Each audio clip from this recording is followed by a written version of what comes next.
Today, Professor Dr. Manoj Kumar will talk on the issue of the National Assessment and Accreditation Council, NAC, accreditation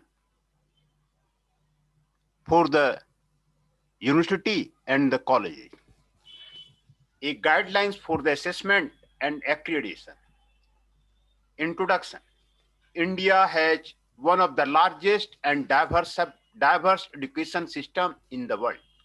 Privatization, widespread expansion, increased autonomy, and introduction of programs in new emerging area has improved access to the higher education.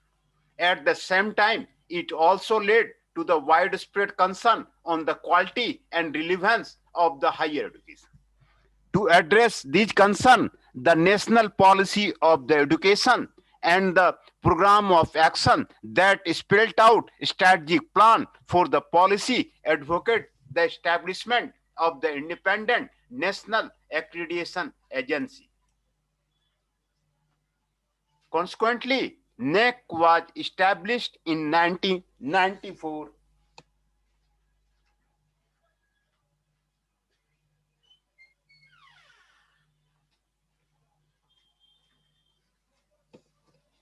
NAC was established in 1994 as an automation institution of the University Grant Commission.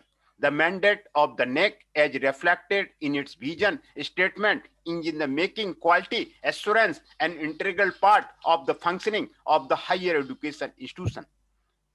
The NAC functions through its general council and the executive committee, where educational administrators, policy makers, and the senior academicians from a cross section of the Indian higher education system are represented. The chairperson of the UGC is the president of the general committee of the NAC. Chairperson of the executive committee is an eminent academician nominated by the president of the GC NAC. The director is the academic and administrative head of the NAC and is a member secretary of both the GC and the EC. In addition to the statutory body that steers its policy and core staff to support its activity. NAC is advised by the advisory and consultative committee constituted from time to time. Vision and mission. The vision of NAC is to make quality the defining element of the higher education in India through a combination of self-external quality evaluation, promotion, and the substance initiative. The mission statement of the NAC aims at translating the NAC's mission onto the action plan and define specific tasks of the NAC engagement, and the endeavor is given below. To arrange for the periodic assessment and the accreditation of institution of the higher education or units thereof for a specific academic program or the projects. To simulate the academic environment for the promotion of quality in the teaching, learning, and research in higher education institution. To encourage self-evaluation, accountability, autonomy, and innovation in the higher education. To undertake quality-related research study, consultancy, and training program, and to collaborate with the other stakeholders of the higher education for the quality evaluation, promotion, and the substance. Striving to achieve its goal as guided by its vision and mission statement, NAC primarily focus on the assessment of the quality of the higher education institution in the country. The NAC methodology for assessment and accreditation is very much similar to that followed by the quality assurance agency across the world, and consists of the self-assessment by the institution and external peer assessment by the NAC. Core value. Throughout the world, higher education institutions function in a dynamic environment. The need to expand the system of the higher education, the impact of the technology on the educational delivery, the increasing private participation in the higher education, and the impact of the globalization, including liberal, cross-border, and transnational education imperative have necessitated marked changes in the Indian higher education system. These changes and the consequent shift in values have been taken into cognized by the NEC while formulating the core value. Further, to ensure external and internal validity and the credibility, it is important to ground the QA quality assurance process within a value framework which is suitable and appropriate to the national context. The accreditation framework of NEC is thus based on the 5 core values detailed below. Contributing to the national development, most of the higher education have a remarkable capacity to adapt to changes and at the same time pressure the goals and objectives that they have set forth for themselves. Contributing to the national development has always been an implicit goal of the Indian higher education. The higher education have a significant role in the human resource development and capacity building of the individual to cater to the needs of the economy, society, and the country as a whole, thereby contributing to the development of the nation. Serving the cause of the social justice, ensuring quality, increasing access to the higher education are a few ways by which the higher education can contribute to the national development. It is therefore appropriate that the assessment and accreditation process of the NEC looks into the way of the higher education have been responding to and contributing towards the national development. Fostering global competency among the student. The sparring development at the global level also warrant the NEC includes in the scope of the assessment skill development of the student and on par with their counterparts elsewhere. With liberalization and globalization of the economic activity, the need to be developed skilled human resources of a higher caliber is imperative. Consequently, the demand of internationally acceptable standards in higher education is evident. Therefore, the accreditation process of the NEC needs to examine the role of the higher education in preparing the student to achieve the core competency to force the global requirement successfully. This requires that the higher education be innovative, creative, and interpersonal in their approach to ensure skill development among the students. Toward achieving this, higher education may establish collaboration with the industry, network with the neighborhood agency and body, and foster a close relationship between the world of the skilled work and the world of the competent learning. Indicating a value system among the student. Although school development is crucial to the success of the student in the job market, skills are the less value in the absence of the appropriate value system. Higher education have to shoulder the responsibility of inculcating the desirable value system amongst the student. In a country like India with cultural plurality and diversity, it is essential that the student imbibe the appropriate value conversion with the social, cultural, economical, and the environmental reality. At the local, national, and the universal level, whatever the plurality and diversity that exist in the country, there is ample scope for the debate about inculcating the core universal values like truth and the rightness apart from other values emphasized in the various policy documents of the country. The seeds of the values sound in the early stage of the education, mostly aimed at cooperation with mutual understanding, have to be reinterpreted and re-emphasized at the higher education institution through appropriate learning experiences and opportunity. The NEC assessment therefore examines how these essential and desirable values are being inculcated in the student by the HEI. Promoting the use of the technology. Most of the significant development that one can observe today can be attributed on to the impact of the science and technology. While the advantage of using modern tools and technology innovation in day-to-day life are well recognized, the corresponding changes in the use of the new technology or teaching, learning, governance of the higher education leaves much to desire. Technological advancement and the innovation in the educational transaction have to be undertaken by the higher education to make a visible impact on the academic development as well as administration.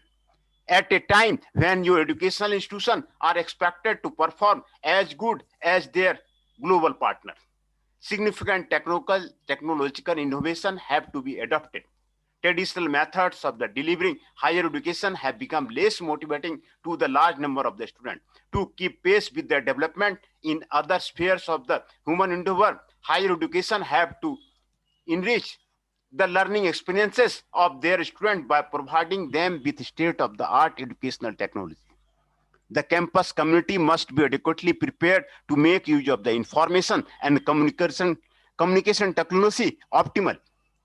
Conscientious effort is also needed to invest in the hardware and to orient the faculty suitably. In addition to using the technology as a learning resources, managing the activity of the institution in a technology-enabled way will ensure effective institutional functioning. For example, documentation and data management in the higher education are areas where the process of the assessment by NAEC has made significant impact.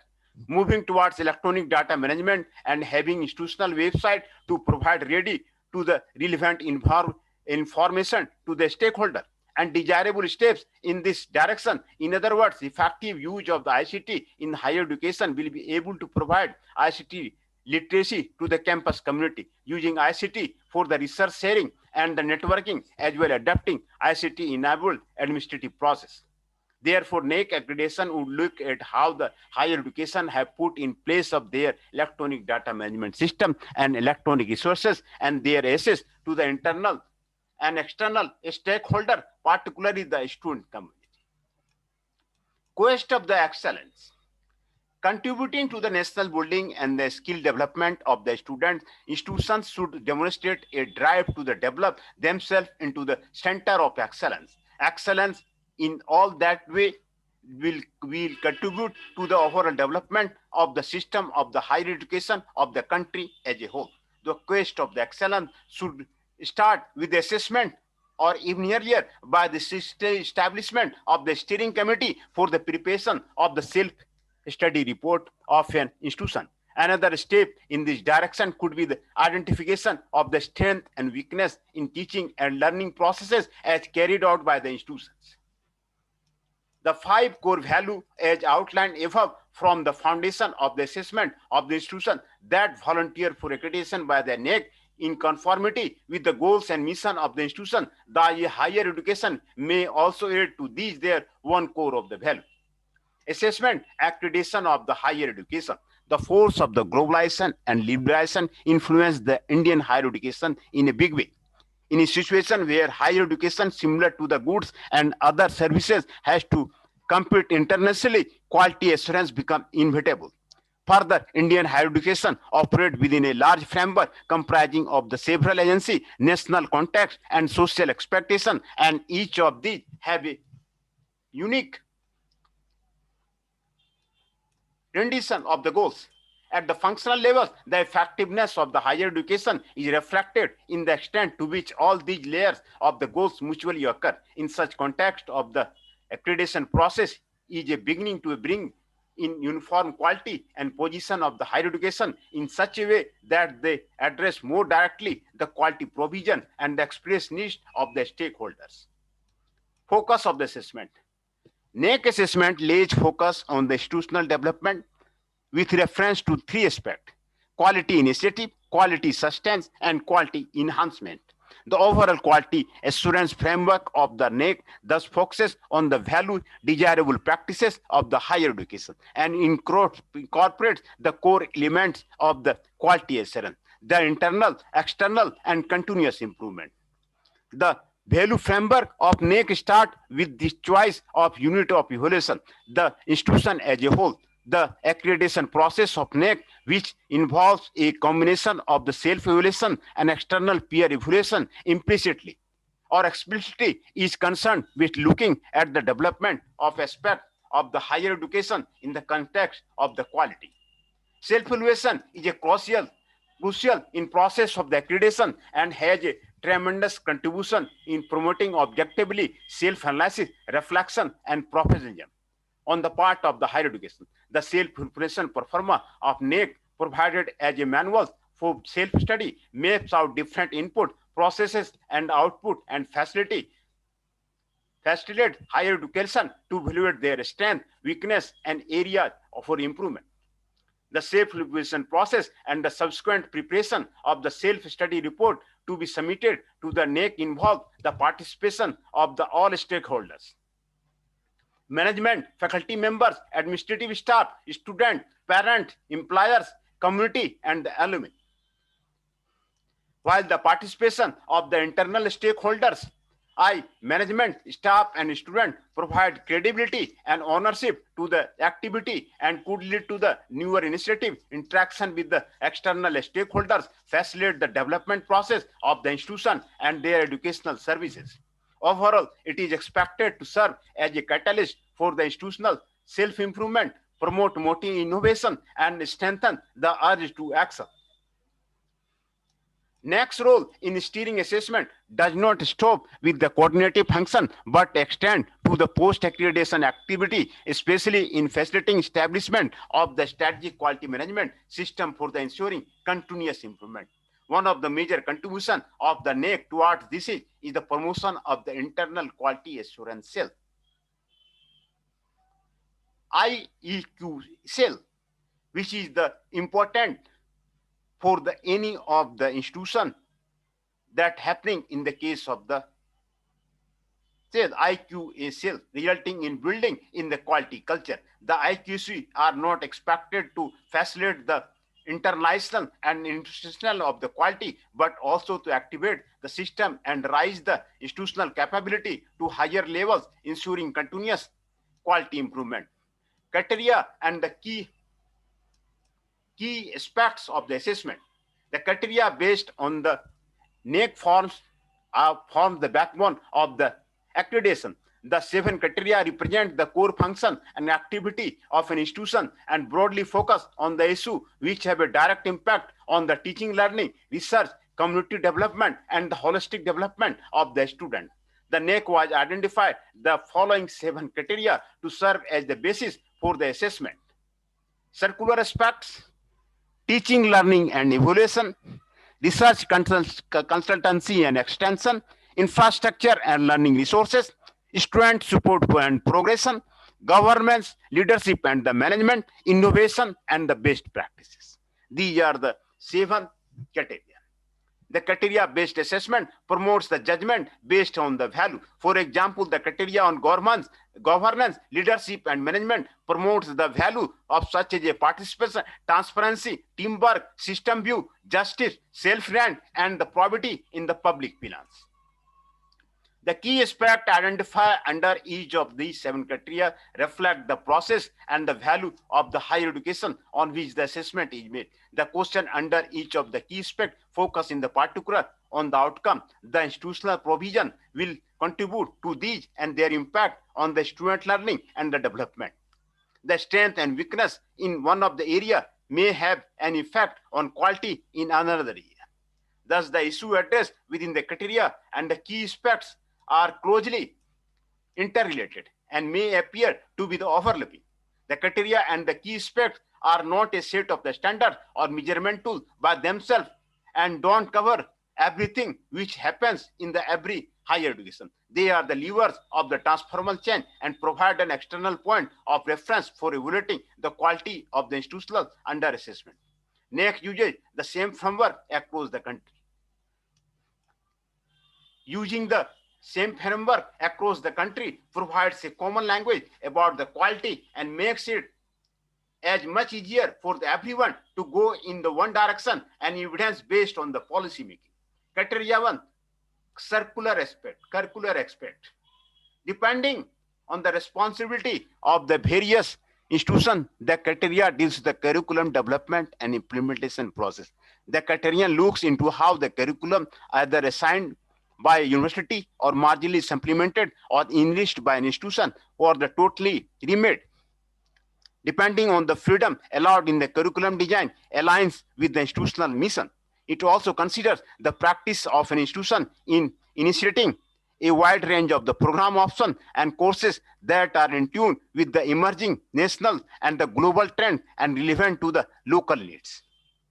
Apart from the issue of the diversity and academic flexibility, aspects on the career orientation, multi-skill development, and involvement of the stakeholders in the curriculum updation are also gauged under the criteria.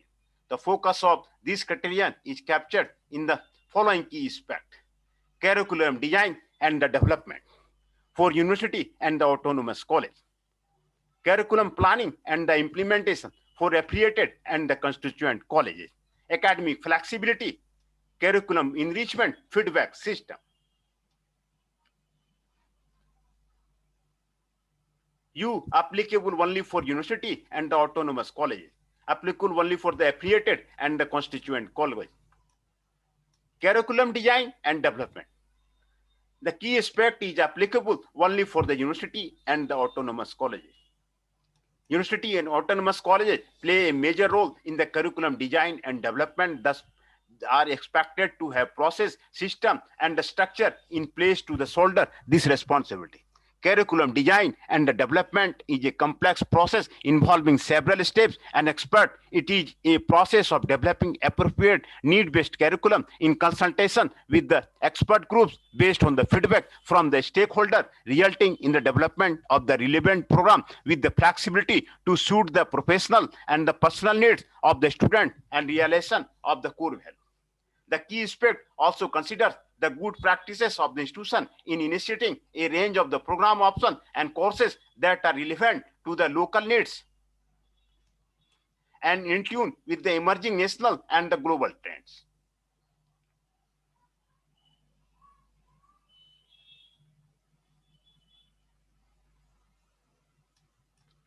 Curriculum planning and implementation. The affiliated and constituent curriculum is given by the affiliating university or the other regulatory agency. However, the college have to be worked out details of the effectively operationalizing the given curriculum. The process involves orientation of the teacher who would handle the curriculum and the proper planning of the transaction.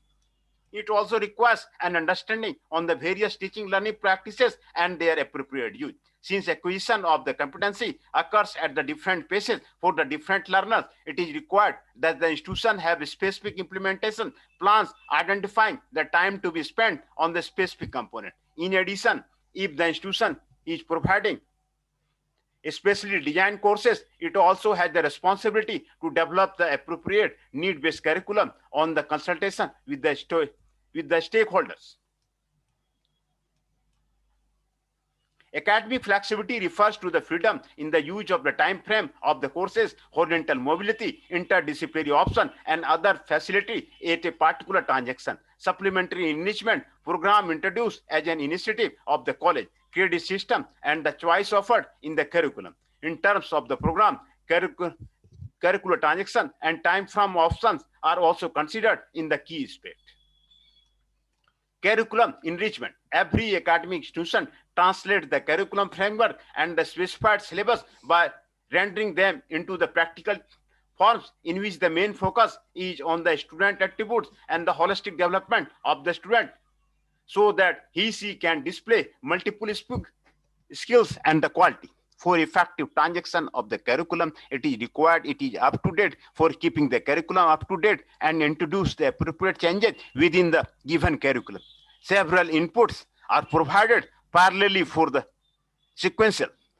All these would be possible through the introduction and use of the quality material which would enrich the curriculum and provide the concrete reference for the organizing the curriculum. Feedback system. The process of revision and redesign of the curricula is based on the recent development and feedback from the stakeholder. The feedback from all the stakeholders in terms of its relevance and appropriateness in catering to the needs of the society, economy, environmental are also considered in this key aspect. This is the curriculum design, curriculum planning and implementation, curriculum design and development that is applicable for the university and the autonomous college.